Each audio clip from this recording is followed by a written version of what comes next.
자, 이번 시간에는 과학자의 서재라는 작품을 보겠습니다.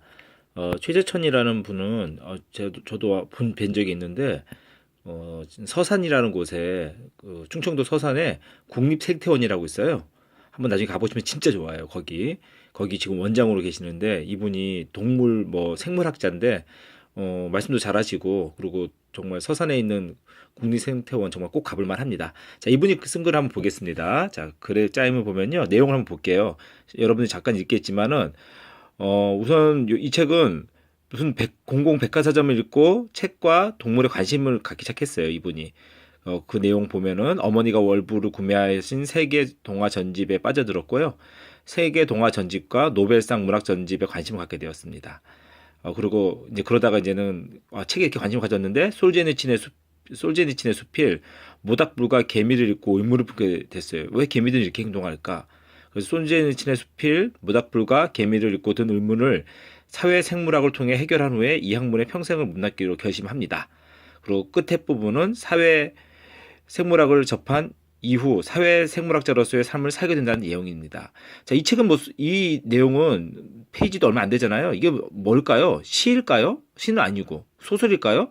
자기 이야기를 쓴 건 소설은 아니잖아요. 그럼 뭘까요? 이건 바로 수필입니다. 이런 글을 갖다가 이렇게 가볍게 자기의 경험이나 이런 내용에 대해서 쓴 글을 수필이라고 하거든요. 자, 그럼 한번 어떤 내용인지 한번 좀 잠시 넘겨보겠습니다. 특히 이 솔제니친의 수필 모닥불과 개미가 굉장히 중요한데요. 그 부분 한번 보겠습니다. 그 페이지는 56페이지에 있어요. 자, 한번 읽어보겠습니다. 활활 타오르는 모닥불 속에 썩은 통나무 한 개비를 집어 던졌다. 그러나 미처 그 통나무 속에 개미집이 있다는 것을 나는 몰랐다. 통나무가 우직 소리를 내며 타오르자 벼랑간 개미들이 때려지어 쏟아져 나오며 안간힘을 다해 도망치기 시작한다. 그는 통나무 뒤로 달리더니 넘시거리는 불길에 휩싸여 경련을 일으키며 타 죽어갔다. 나는 황급히 통나무를 낚아채서 모닥불 밖으로 내던졌다. 다행히 많은 개미들이 생명을 건질 수 있었다. 어떤 놈은 모래 위에 달려가기도 하고 또 어떤 놈은 솔가지로 위로 올기도 했다. 그러나 이상한 일이다. 여기서부터 이상하죠. 개미들은 좀처럼 불길을 피해 달아나라고 하지 않았다. 가까스로 공포를 이겨낸 개미들은 다시 방향을 바꾸어 통나무 둘레를 빙글빙글 돌기 시작했다. 그 어떤 힘이 그들의 내버린 고향으로 다시 돌아오게 한 것일까? 그들을 내버린 불타오르는 그 통나무죠. 개미들은 통나무 주위에 모여들기 시작했다. 그리고는 그 많은 개미들이 통나무를 밟고 바둥거리며 그대로 죽어가는 것이었다. 이거 굉장히 놀라운 사실이죠. 솔제니친이 하고자 했던 얘기는 이 개미는 여기서 말하는 개미는 소련을 얘기합니다. 소련이 어떤 나라인지 알죠? 소비에트 연합이라고 합니다. 소비에트 연합이라고 지금 러시아 있잖아요. 러시아, 뭐 벨라루스, 우즈베키스탄, 카자흐스탄 하는 뭐 그런 나라들이 다 모여서 소비에트 연방이라고 해서 공산주의 국가를 만들었어요. 근데 그 나라가 소련이라고 하는데 그 소련이라는 나라는 1991년에 이제 없어지고 지금처럼 나라 다 나누어서 뭐 우즈베키스탄이나 카자흐스탄이나 또는 러시아 이렇게 돼 있죠. 자, 근데 이 소련 왜 이렇게 사람들이 소련은 개미는 이렇게 비유했어요. 왜 이렇게 불타서 하는 그런 것에 개미들이 이렇게 달려들어서 살려고 할까? 소련 국민들이 정말 멍청하지 않나라고 솔제니슨은 생각하면서 그렇게 글을 썼어요. 하지만은 이 사람은 그 부분에 주목한 게 아니라 왜 개미들은 이렇게 자기가 자기 목숨 버리고 그렇게 다시 그 집을 향해서 들어갔을까라고 생각하면서 이제 그 곤충이나 이런 데서 관심을 갖기 시작한 거죠. 솔제니친 여기 보시면 본 것처럼 솔제니친이 살았던 당시 시대 상황과 연관지어 해석할 경우 맹목적으로 체제에 순응하면서 그러니까 소련의 공산주의 체제에 순응하면서 절망과 죽음의 나락으로 떨어져가는 소련의 군중들을 갖다 개미에 비유했죠. 비판하는 내용인데 이 사람은 거기에 비판할 내용을 그게 아니라 왜 개미들은 이렇게 생활할까라고 생각했습니다. 자, 그러면 이것뿐만 이제 그 다음에서 이 사람이 그 글에 대해서 쭉 이렇게 나옵니다. 나오는데 이제 우리가 이제 여기서 이제 한번 읽어볼 부분은요. 바로 57페이지 있습니다.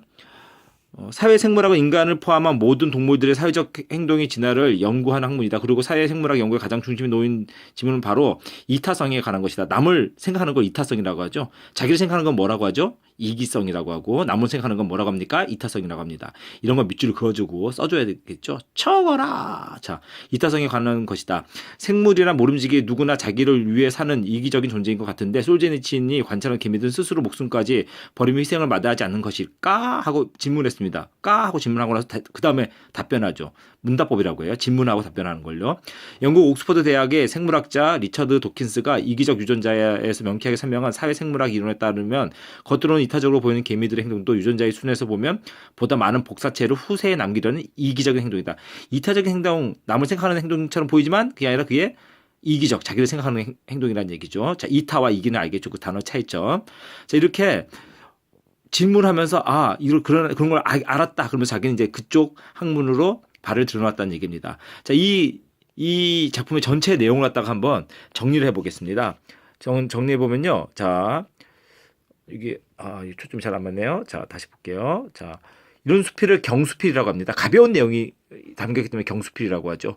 그리고 성격은 교훈적, 회고적. 회고적은 옛날을 뒤돌아보는 걸 회고라고 해요. 어린 시절을 뒤돌아봤으면 회고적이죠. 체험적. 자기가 체험했잖아요. 그리고 이제 특징이 중요합니다. 특징. 어린 시절부터 어른이 된 후까지 독서 경험의 시간의 순서에 따라서 추보식으로 시간의 순서대로서 순차적으로 적는 걸 추보식이라고 합니다. 순서에 따라서 적는 걸 뭐라고 한다고요? 추보식. 자, 이 핵심 정리는 꼭 여러분들 적어서 가져와야 됩니다. 그 솔제니친의 수필 전문을 인용하여 자신이 사회생물학을 전공하게 된 이유를 설명했고 문답법을 활용하여 자신이 새롭게 알게 된 점을 알려주었습니다. 자, 여러분 핵심 정리는 꼭 여러분 적어야 돼요. 적어라! 라고 얘기했습니다. 꼭 적어오시기 바랍니다. 자, 이 작품을 한번 쭉 다 봤는데요. 이 작품을 통해서 여러분들 알 수 있듯이 이 독서를 통해서 이 사람이 자기의 길을 갖다가 결정하게 된 거죠. 그리고 솔제니친의 수필 모닥불과 개미는 굉장히 이 사람에게 커다란 영향을 준 그런 작품입니다. 여러분 독서는 굉장히 중요하죠. 왜냐하면 여러분 난 짜장면 배달하고 이런 걸 할 건데 나는 전혀 상관없는 일을 할 건데 여러분 모릅니다. 나중에 짜장면을 배달을 혹시나 하더라도 그걸로 성공하신 분들이 꼭 계시거든요. 그런 분들이 어떻게 성공했는지 그리고 어떤 어려움이 있었는지 또는 저는 아르바이트 할 거예요. 아르바이트 해서 성공하신 분이 분명히 있어요. 그럼 그분들이 어떤 어려움이 있었는지 어떻게 이겨냈는지 책으로 읽을 수 있거든요. 그래서 독서는 중요한 겁니다. 여러분들이 나는 독서랑 상관없어 라고 생각하는 게 아니라 앞으로 여러분의 긴 인생 동안 여러분이 필요할 때 독서가 꼭 필요합니다. 그래서 이분의 글이 수필이 바로 그런 글을 쓴 거거든요. 내가 어떻게 해서 나의 분야로 왔는지 그걸 인도해 준 책이 무엇인지를 갖다가 적은 게 바로 이 수필입니다. 자, 그럼 여러분들 한번 보시고 수업 시간에 만나요.